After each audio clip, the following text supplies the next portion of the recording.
We've now wiped the slate clean under the mismanagement and the chaos of the previous government. It's now on us. We've put everything out into the open. Okay. We've set the spending envelope for the course of this Parliament. We don't need to come back for more. We've done that now. We've wiped the slate clean. Well, we're currently dealing with the tail end of what the Conservatives were doing. Upon taking office, we discovered, as he said, a £22 billion black hole in the public finances that have been left by the previous government.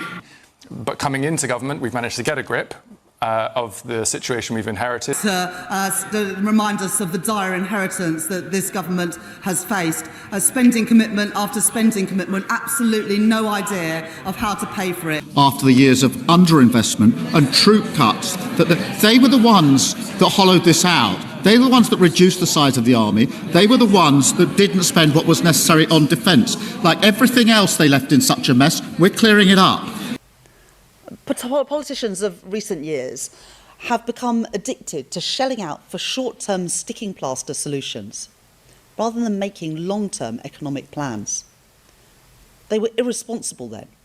Well, I know it's really low, and I'm appalled by it as What's well, but that figure? is because the Conservatives didn't get the applications Please don't tell me you don't. The OBR have reviewed the productivity of the economy under 14 years of the Conservatives. They've pointed to the deep scars which were caused by austerity and by the mishandling of Brexit. Is because we're trying to repair 15 years of damage done by the Conservatives. But years of economic mismanagement has limited our country's potential. The previous Conservative government froze personal tax thresholds from 2021 to 2028.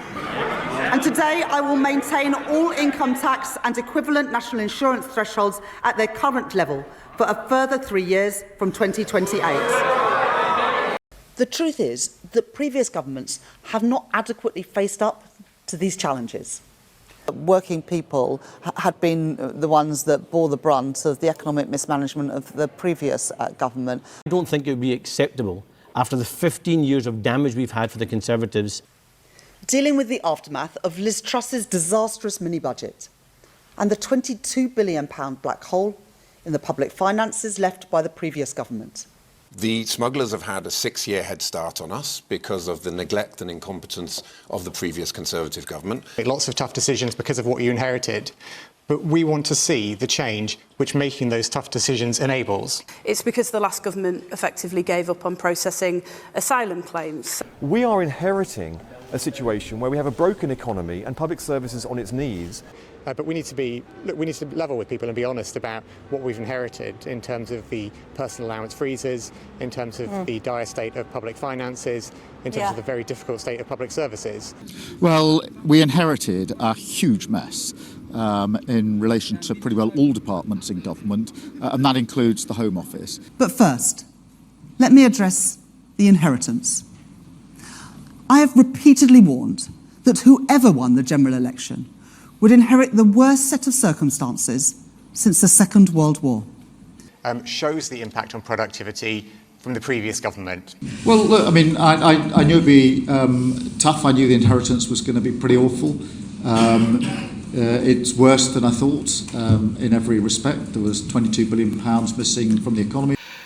I want you to get up right now and go to the window, open it, and stick your head out and yell, "I'm as mad as hell, and I'm not going to take this anymore!"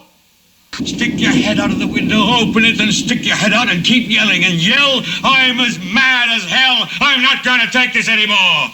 Just get up from your chairs right now. Go to the window. Where are you going? I want to see if anybody's yelling. Window, open it and stick your head out and yell and keep yelling.